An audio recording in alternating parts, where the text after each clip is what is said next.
Communication, marketing, recrutement. Vos besoins ont des solutions vidéo avec Décideur TV, le studio.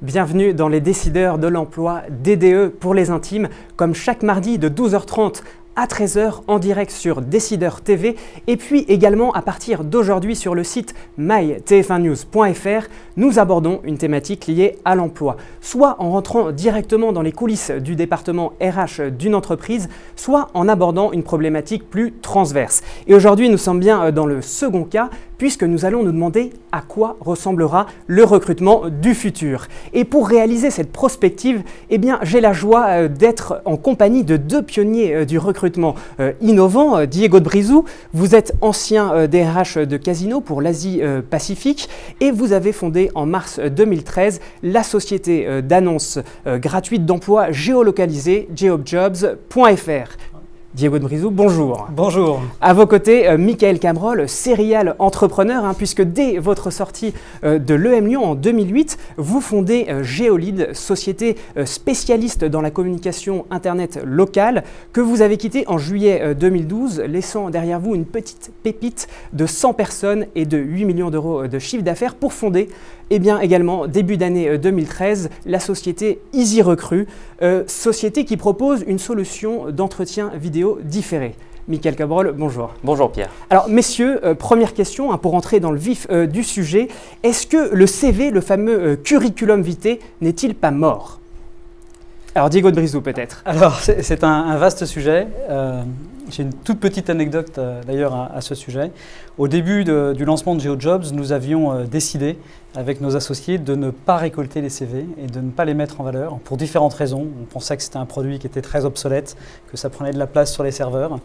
Et notre écosystème, les ressources humaines, qui est pourtant si friand de nouveautés et de création technologique, finalement est un écosystème qui est assez conservateur et aussi bien les candidats que les entreprises souhaitaient qu'on puisse travailler sur ce bon de continuer CV. À travailler sur le CV. Mais alors, Michael, peut-être, est-ce que finalement le smartphone ne va pas être le fossoyeur de ces CV malgré les réticences aujourd'hui humaines, parce qu'on sait que par exemple sur Viadeo, c'est déjà 20% des candidatures, des connexions qui se font sur mobile, 30% sur LinkedIn. Qu'en pensez-vous, Michael Cabrol? Tout à fait, mais c'est vrai que pour rebondir ce qui vient d'être dit, les recruteurs, le monde des RH de manière générale, restent assez conservateurs au niveau de ces pratiques. Donc le CV a quand même une longue existence encore devant lui, mais je suis persuadé qu'il est voué à évoluer avec les technologies. Donc les technologies, c'est le mobile, où effectivement aujourd'hui on candidate directement sur mobile et non plus forcément sur son ordinateur. Et ça peut être d'autres outils, alors justement, comme la vidéo par exemple. OSS 117, puisque vous savez, les internautes peuvent interagir, demande LinkedIn a-t-il tué les CV? Alors là, c'est aussi peut-être la dimension sociale, parce qu'effectivement, les mises à jour sont très récurrentes. Maintenant, nous sommes sur un CV dynamique. Alors le vieux CV fait sur son ordinateur, ça n'a plus de sens. Je ne pense pas que LinkedIn ait tué le CV. Ça s'impose petit à petit, mais le recrutement social aujourd'hui, sur Viadeo et LinkedIn, c'est moins de 2% des recrutements en France. Donc ça reste une part très minoritaire et les recrutements se font quand même de manière très traditionnelle par les job boards qu'on connaît. Donc le recrutement sur les réseaux sociaux est voué à se développer, mais n'a pas encore pris des parts de marché vraiment très importantes en France. Alors néanmoins, le candidat est aujourd'hui mobile, Diego de Brizou, et qui dit mobile dit géolocalisation. Comment, c'est le choix que vous avez fait avec geojobs.fr. Alors peut-être en quoi consiste le service que vous proposez? Alors, il est mobile, il n'est pas si mobile que ça. Il utilise les mobiles, mais il n'est pas si mobile que ça. On a créé GeoJobs en partant d'un constat très simple. Beaucoup de candidats peinent à trouver des emplois, à trouver des offres d'emploi. Et beaucoup de recruteurs sont aussi à la difficulté. Et en creusant un petit peu ces constats-là, on s'est même aperçu qu'entre 60 et 80% des offres d'emploi qui existent aujourd'hui en France ne seront jamais publiées, ce qu'on appelle dans notre jargon le marché caché de l'emploi publiquement. Et on s'est attelé à identifier les freins à cette non-publication et qu'on a identifié sur deux gros modules qui sont une complexité d'utilisation et probablement des coûts afférents qui freinent un petit peu cette visibilité. Et on s'est attelé à faire bouger les lignes et à rendre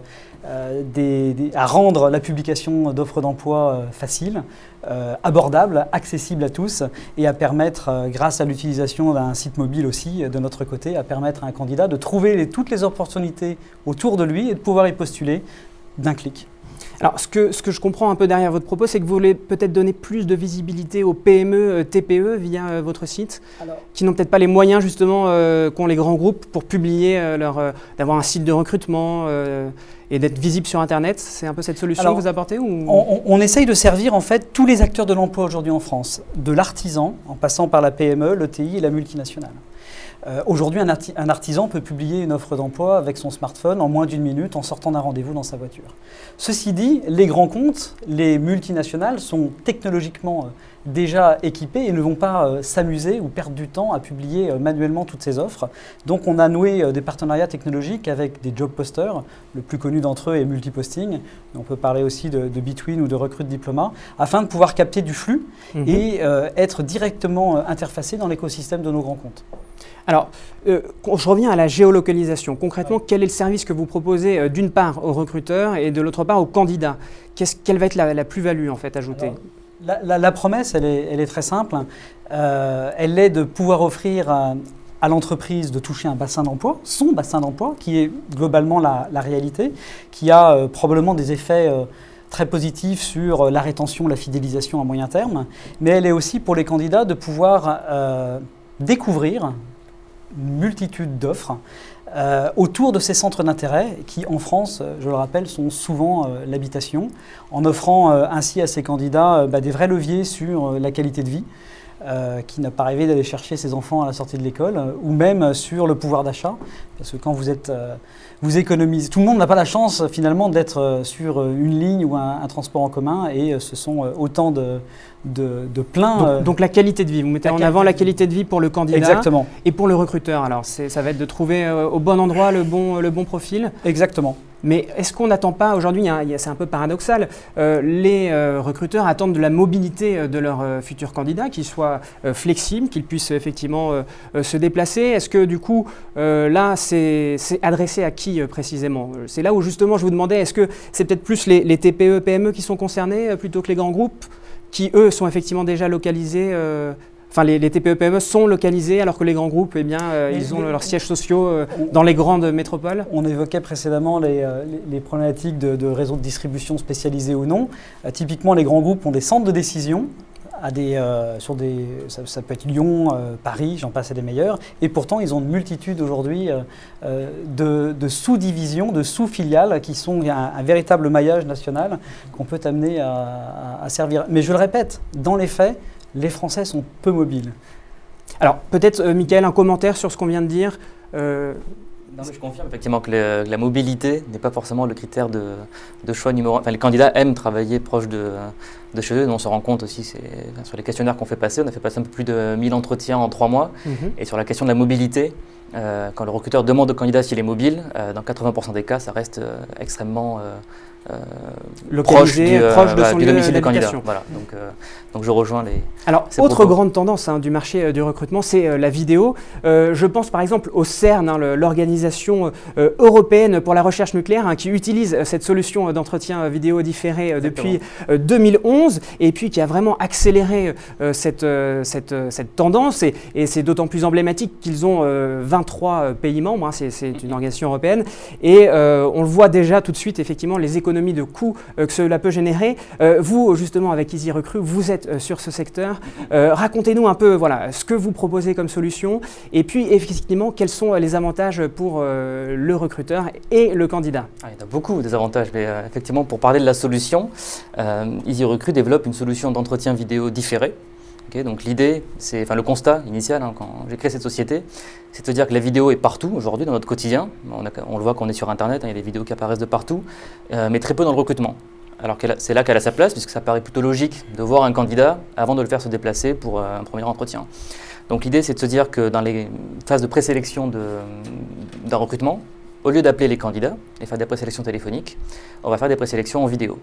Donc le recruteur prépare des guides d'entretien sur EasyRecruit, où il va mettre les 5-6 questions qui souhaitent adresser au candidat sur sa motivation, disponibilité, son niveau d'anglais, enfin toutes les questions intéressantes qu'il souhaite lui poser. Alors, et le candidat va y répondre de chez lui. Peut-être là sur cette première étape, et ça peut intéresser effectivement nos internautes, est-ce que vous avez une visibilité, vous pouvez nous le dire, quelles sont les questions qui reviennent le plus souvent, peut-être les questions les plus insolites qui sont posées aux candidats, est-ce que vous avez des exemples? Alors on a des exemples, nous on a développé une base de questions qu'on propose à nos clients, donc on a 250 postes sur le marché, sur lesquels on a une vingtaine de questions à chaque fois. Donc on a une base de questions qui est assez importante et on a quelques questions effectivement, des questions techniques sur les postes techniques. Donc on va demander à un comptable ce qu'il connaît des normes IFRS par exemple, ou des questions assez techniques.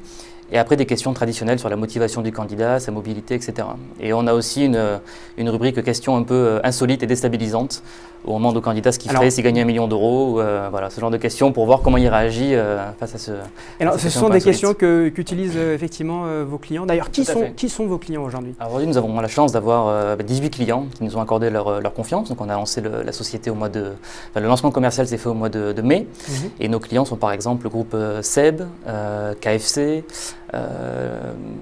Hudson en cabinet, Kelly Service, Crit Intérim, plutôt des grosses structures qui font appel à notre solution parce qu'ils ont des contraintes de volume. C'est-à-dire ce sont des sociétés qui sont assez attractives et qui reçoivent énormément de CV et qui ont des problématiques de présélection en amont des candidatures. Voilà. Et on travaille sur tout type de profils. Ça peut être des profils au niveau local, mais aussi des profils au niveau international. Par exemple, avec Total, on met en place une campagne de recrutement pour leur recrutement sur les plateformes internationales, justement, parce qu'ils ont des problématiques de décalage horaire qui fait que ce n'est pas évident de joindre les candidats quand eux sont disponibles. Donc grâce à l'entretien vidéo différé, on règle ce problème de décalage horaire. Donc on est sur de l'entretien vidéo différé, on n'est pas sur de la visioconférence en direct. C'est différé. Donc alors comment ça se passe? C'est-à-dire que le candidat décide d'enregistrer sa candidature à n'importe quel moment? Comment ça fonctionne pour que ça matche avec les besoins en temps réel de l'entreprise? Le recruteur va fixer une deadline au candidat. Quand il crée son questionnaire, il va dire au candidat, vous avez 2 jours, 5 jours, 1 semaine pour faire votre entretien. En général, c'est plutôt 1 semaine qui est laissée au candidat, ce qui laisse le temps au candidat de se préparer et de se connecter à la plateforme quand il est vraiment disponible. Et c'est un des gros avantages pour les candidats, c'est que souvent quand on fait des préqualifications téléphoniques, le recruteur nous appelle, et puis si on est en poste, il faut aller dans le couloir pour faire l'entretien, si on est dans le métro, ça va couper 1 fois sur 2, si on fait ses courses, c'est pas génial, etc. Donc là, le candidat fait son entretien quand il est vraiment disponible, de chez lui, et donc il va se connecter sur EasyRecruit, il va voir les questions du recruteur apparaître, il va avoir 30 secondes pour lire la question, et derrière, de 10 secondes à 3 minutes pour y répondre. Ça, c'est le recruteur qui va le paramétrer selon la question. Et donc son entretien va défiler comme ça, petit à petit. Alors j'ai une question d'un internaute qui dit, mais est-ce que ça ne prend pas plus de temps de regarder des CV vidéo plutôt que de les lire? Alors, je réponds à l'internaute, non, ça prend moins de temps de voir alors déjà, ce ne sont pas des CV vidéo, parce qu'un CV vidéo, c'est un candidat qui se met chez lui, qui se présente, alors qu'un entretien vidéo, il va répondre à des questions précises. C'est quand même une nuance qui est très importante. Et concrètement, la moyenne des entretiens vidéo, c'est 6 minutes. À peu près. Alors qu'un entretien téléphonique en moyenne, c'est entre 15 et 20 minutes. Donc déjà, il y a un temps qui est gagné là-dessus.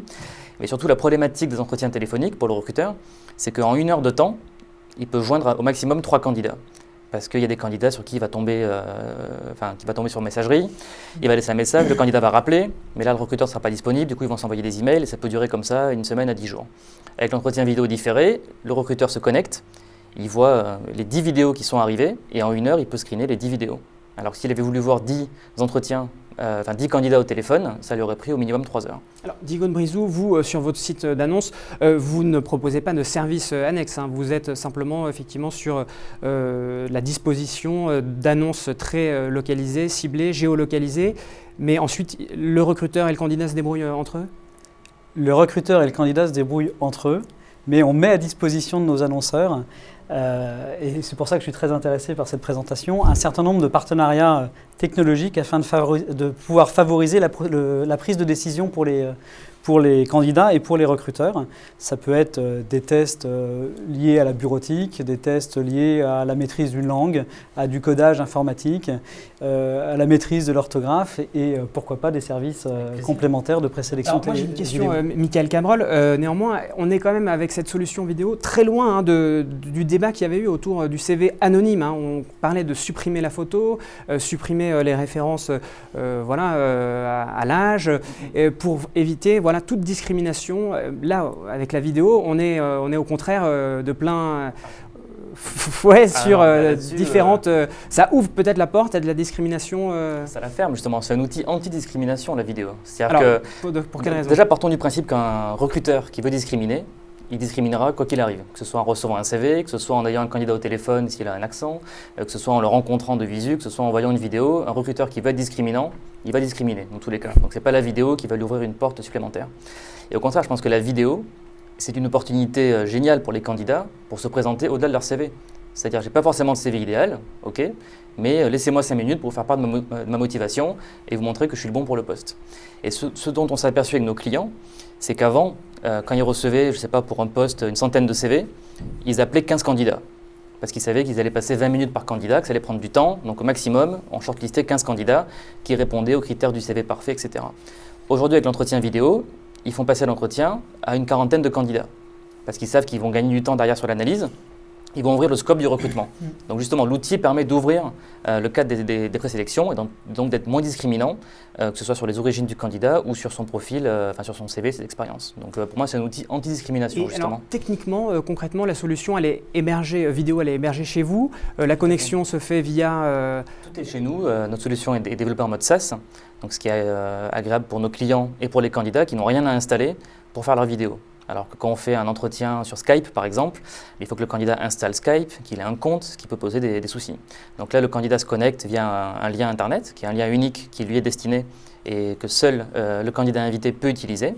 Et le recruteur, une fois que cette vidéo est faite, le recruteur reçoit sa vidéo sur son espace sécurisé et il peut voir les vidéos, les commenter, les analyser et les partager avec son équipe. La qualité de la vidéo va dépendre de l'équipement du candidat. C'est-à-dire qu'effectivement, c'est peut-être là un point de frein à cette chose. C'est que, du coup, s'il n'y a pas de discrimination effectivement de race, si ça n'ouvre pas la porte, peut-être qu'il y a une discrimination à l'équipement technologique. Alors, par rapport à ce point-là, déjà ce qu'il faut savoir, c'est que 97% des ordinateurs aujourd'hui sont équipés d'une caméra. Donc on a 3% du marché qui aujourd'hui n'aurait pas de webcam. Okay, et donc sur les 1000 candidats qui ont passé un entretien sur EasyRecruit depuis notre lancement, on a eu 5 candidats qui n'avaient pas de webcam, donc ça arrive. Okay, et ce qu'on a mis en place pour ces candidats, c'est de leur envoyer chez eux une webcam sous 48 heures pour qu'ils puissent faire leur entretien, qui nous renvoie derrière une fois qu'ils ont réalisé leur entretien. Ce qui permet de limiter, d'annuler toute la partie discrimination matérielle qui pourrait se poser. Voilà. Alors, une question de James Oupa. Parler devant une caméra, ça s'apprend, non? Donnez-vous des cours?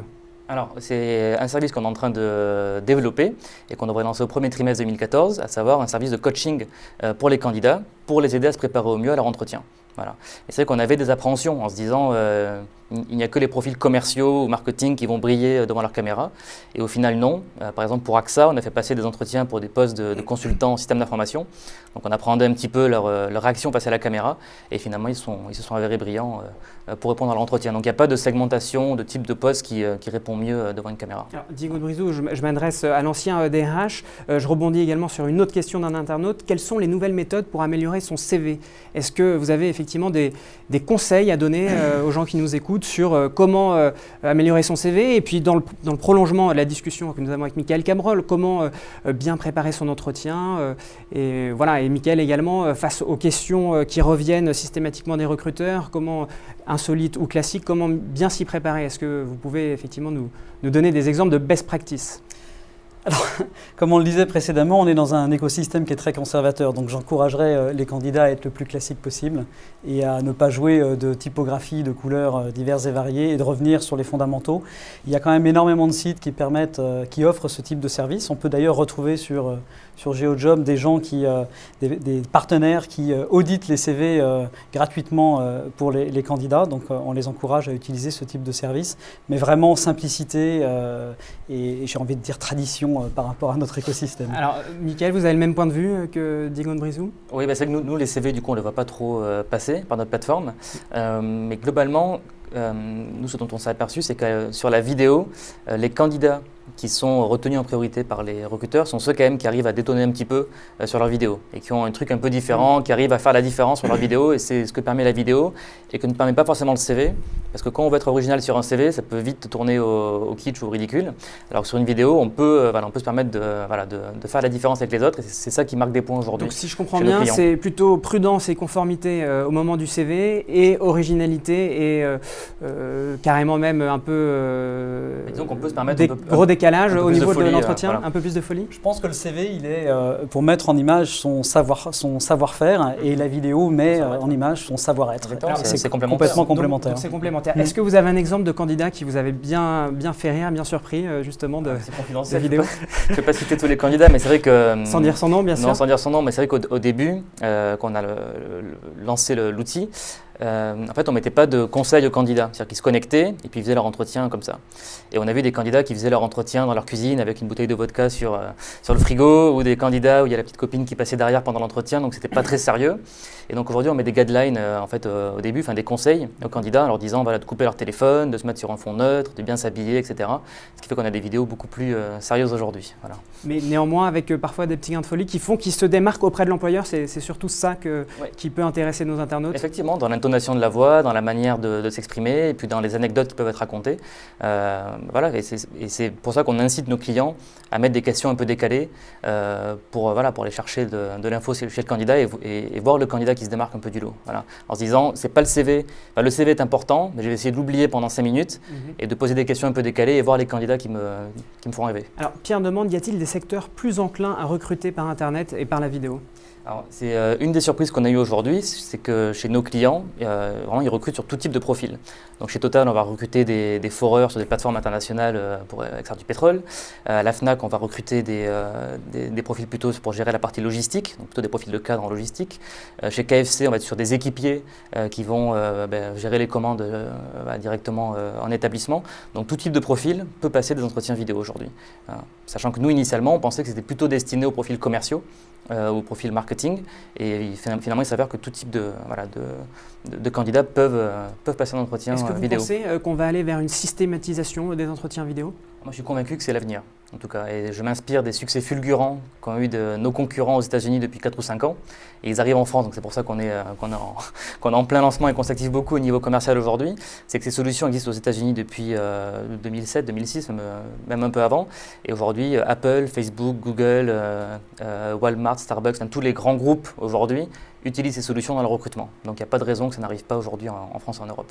Alors si on élargit un peu, on a parlé de géolocalisation, de vidéo, si on élargit un peu encore plus, Diego Brizou, vous pensez quelles sont les tendances de fond aujourd'hui en œuvre sur le recrutement justement?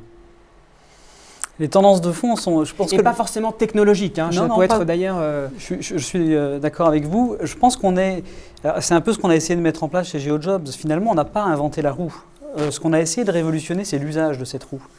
Quand vous avez des constats très simples en disant que tout le monde se plaint du processus de recrutement, les candidats et aussi les annonceurs, comment faire pour simplifier ces choses-là?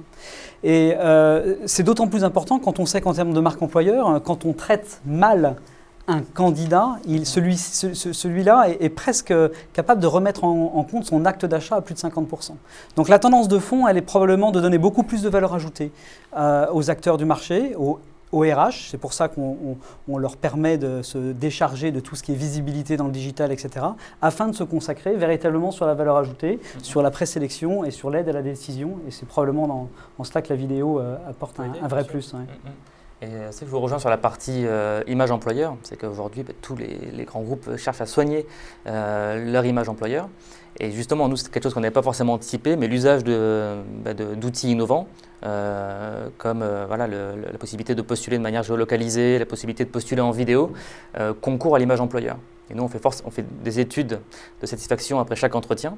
Et sur les 1000 entretiens qu'on a fait passer, 85% des candidats estiment qu'ils ont une très bonne image des sociétés qui utilisent ce type d'outils. une image attractive et novatrice. Donc c'est important pour nos clients. Tout à fait. Alors aujourd'hui, c'est effectivement le candidat qui se vend par vidéo auprès du recruteur, mais est-ce qu'on peut imaginer justement, vous parlez de marque employeur, que le recruteur communique également vers les candidats via des vidéos? Bien sûr, nous quand le candidat se connecte sur son entretien, sur EasyRecruit, la première chose qu'il voit, c'est une vidéo du groupe. Okay, donc il a un petit formulaire pour s'inscrire, il a une vidéo du groupe qu'il peut regarder, et derrière les questions qui sont posées peuvent être posées directement par le recruteur. Le recruteur peut s'enregistrer en vidéo pour poser ses questions, ce qui fait que ça crée une interactivité incroyable avec le candidat. Mais est-ce qu'au bout du compte quand même, et c'est une question encore de James ou pas, le contact physique n'est-il pas le plus important? Est-ce que la vidéo remplace tout contact physique? Pour moi, c'est une première étape. C'est comme un contact téléphonique doit aboutir sur un contact physique. Un contact vidéo doit aboutir sur un contact physique. C'est une première étape qui doit déboucher sur un entretien d'embauche. Finalement, j'ai l'impression qu'on raisonne un peu comme sur le marché de la relation client, sur le marché du recrutement. On est sur un parcours client, il y a plusieurs étapes et effectivement, il faut que les connexions se fassent sur tous les supports à n'importe quel moment, qu'il y ait une fluidité du parcours. C'est ça dont il s'agit? La vraie réalité, c'est qu'il y a 10 ans, on pouvait retrouver nos candidats sur 2-3 sites majeurs. Aujourd'hui, les candidats sont dispersés partout dans le digital.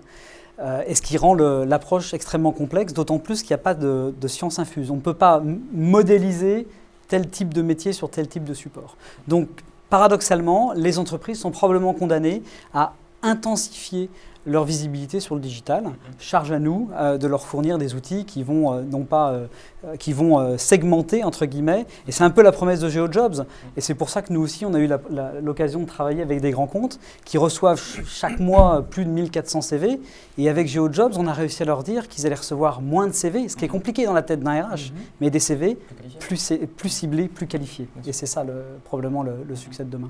Donc c'est ça probablement le succès de demain. Eh bien, je crois, messieurs, que nous allons pas totalement en fait terminer sur cette question. Je voudrais vous en poser une dernière sur le recrutement chez vous, parce que vous êtes également deux sociétés, deux start-up, on peut le dire. Aujourd'hui, quel est l'effectif, vos effectifs réciproques? Nous sommes 10 personnes aujourd'hui chez EasyRecruit. On a un plan de recrutement assez ambitieux pour 2014. Notre ambition est vraiment de devenir le leader européen sur les entretiens vidéo différés. Donc on prévoit d'ouvrir au Royaume-Uni dès cet été pour nous lancer, parce que le marché est déjà un peu plus mature là-bas. Et au niveau des effectifs, 3 pôles chez EasyRecruit, un pôle commercial pour développer notre solution, un pôle technique pour assurer une solution qui fonctionne, et un pôle SAV suivi candidat, justement pour revenir sur la question de tout à l'heure, pour aider les candidats qui auraient des difficultés à se connecter, le micro qui ne marche pas, etc. Donc il y a des gens chez nous qui gèrent ça. Vous allez par vidéo? Mais bien sûr, c'est ce qu'on fait déjà, et on reçoit beaucoup d'entretiens vidéo. On regarde quasiment plus les CV, pour être tout à fait honnête. Dès qu'on reçoit une candidature, on envoie le lien pour qu'ils puissent faire une petite vidéo. Et on a recruté, la responsable actuelle de notre pôle responsable candidat, ne venait pas du tout de ce domaine-là, venait du domaine de la banque, donc était en banque de marché, donc rien à voir. Et puis finalement, son entretien est sorti du lot, donc le recrutement s'est fait comme ça. Donc on a recruté un profil complètement différent grâce à la vidéo. Si je m'étais arrêté au CV, je ne pense pas qu'on l'aurait contacté. Diego de Brizou, vous en êtes où? Alors nous, on est un petit peu moins nombreux, on est aujourd'hui 6.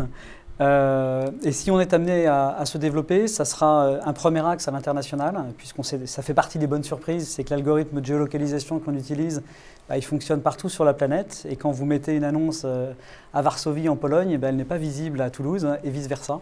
Donc on va pouvoir accélérer sur cette partie-là. Donc on va plutôt rechercher des directeurs associés, des gens qui vont porter l'offre, porter la bonne parole sur ces marchés, et puis surtout être beaucoup plus présent en région, tout simplement pour toucher les annonceurs régionaux, puisque les centres de décision ne sont heureusement pas tous à Paris.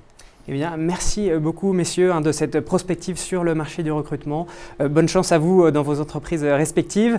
Quant à moi, je vous dis à la semaine prochaine, même jour, même heure. Merci, au revoir.